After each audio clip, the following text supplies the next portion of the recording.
दोस्तों, गर्भपात या अबॉर्शन एक मेडिकल प्रक्रिया है जहां कुछ कपल्स गर्भधारण में देरी करने के लिए अनचाही प्रेगनेंसी के लिए अबॉर्शन का विकल्प चुनते हैं। वहीं कुछ चिकित्सक या शारीरिक समस्याओं के चलते गर्भपात करवाना पड़ता है। कुछ डॉक्टर अबॉर्शन के बाद पहला मासिक धर्म चक्र के समाप्त होने तक गर्भधारण के लिए प्रतीक्षा करने की सलाह देते हैं। दोस्तों, आज के इस वीडियो के माध्यम से हम जानेंगे कि गर्भपात के कितने दिन बाद एक महिला प्रेग्नेंट हो सकती है। गर्भपात के बाद करें डॉक्टर से बात। दोस्तों, गर्भपात के बाद डॉक्टर आमतौर पर संक्रमण के जोखिम को कम करने के लिए कम से कम 1 से 2 सप्ताह तक सेक्स न करने की सलाह देते हैं। पहले डॉक्टरों का मानना था कि महिलाओं को दोबारा गर्भवती होने की कोशिश करने से पहले कम से कम 3 महीने तक इंतज़ार करना चाहिए, जबकि ऐसा नहीं है।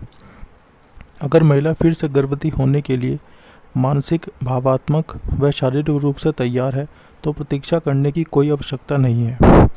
वहीं अगर महिला मानसिक या भावात्मक रूप से तैयार नहीं है तो बेहतर महसूस होने तक प्रतीक्षा करना सबसे अच्छा है। साथ ही कुछ डॉक्टर अबॉर्शन के बाद पहला मासिक धर्म चक्र समाप्त होने तक प्रतीक्षा करने की सलाह देते हैं। इससे अगली गर्भावस्था की डिलीवरी की तारीख का अनुमान लगाना आसान हो जाता है। गर्भपात के बाद गर्भधारण के लिए सही समय। अबॉर्शन के बाद भविष्य में गर्भावस्था की योजना बनाने के लिए डॉक्टर से परामर्श करना आवश्यक हो जाता है। साथ ही फिर से गर्भवती होना इस बात पर भी निर्भर करता है कि अबॉर्शन किन कारणों से हुआ है, जैसे कि आनुवंशिक या गुणसूत्र समस्याएं। पहली तिमाही में कई गर्भपात क्रोमोसोमल विकारों के कारण होते हैं। अंडा और शुक्राणु दोनों ही भ्रूण में 23 गुणसूत्र लाते हैं और अगर कोई क्रोमोसोम दोष पूर्ण हो जाता है तो ये आनुवंशिक असामान्यता का कारण बनता है। इससे भ्रूण का विकास प्रभावित हो सकता है।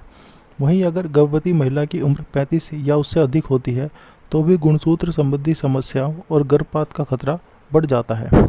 ऐसी स्थिति में डॉक्टर पहले क्रोमोसोमल विकारों का इलाज करते हैं, जिससे दोबारा गर्भपात की नौबत न आए। इसके लिए डॉक्टर इंजेक्शन और दवाओं का ट्रीटमेंट देते हैं। ये उपचार 3 महीने से लेकर 1 साल तक चल सकता है।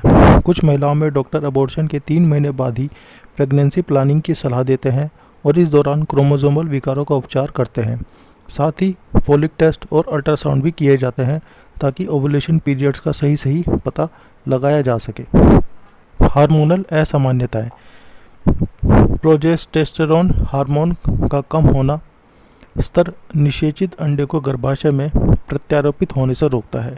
इसके अलावा पीसीओएस जैसी हार्मोनल समस्याएं भी गर्भपात के जोखिम को बढ़ा सकती हैं। ऐसी स्थिति में डॉक्टर इन कारणों का इलाज करते हैं। डॉक्टर महिला के वजन कम करने व जीवन शैली में बदलाव करने के लिए कह सकते हैं। पीसीओडी जीवन शैली से जुड़ा रोग है जिसका उपचार आसानी से किया जा सकता है। पीसीओडी कंट्रोल में आते ही डॉक्टर प्रेगनेंसी प्लानिंग की सलाह दे सकते हैं। कमज़ोर गर्भाशय ग्रीवा।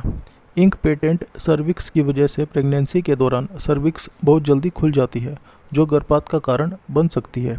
ऐसी स्थिति में डॉक्टर पहले इसका उपचार करते हैं और फिर प्रेग्नेंट होने की सलाह देते हैं। कमज़ोर गर्भाशय ग्रीवा के लिए सबसे आम उपचार सरक्लोज है, जिसके अंतर्गत डॉक्टर कमज़ोर गर्भाशय ग्रीवा को मजबूत बनाने के लिए उसके चारों एक टाँका लगाते हैं। टाँके पूरी तरह से ठीक हो जाने के बाद ही डॉक्टर फिर से कंसीव करने की सलाह देते हैं। दोस्तों, इस आधार पर हम कह सकते हैं कि गर्भपात होने के बाद अगले ओवुलेशन साइकिल के दौरान फिर से गर्भवती होना शारीरिक रूप से संभव है। अगर एक महिला दोबारा गर्भवती होने से बचने की कोशिश कर रही है तो गर्भपात के तुरंत बाद जन्म नियंत्रण विधि का उपयोग करना शुरू कर देना चाहिए। हालांकि अबॉर्शन के बाद तुरंत प्रेगनेंसी की प्लानिंग करने से पहले डॉक्टर की राय जरूर लें। डॉक्टर अबॉर्शन के कारण के आधार पर फिर से प्रेग्नेंट होने के समय के बारे में सटीक जानकारी देने में मदद करते हैं।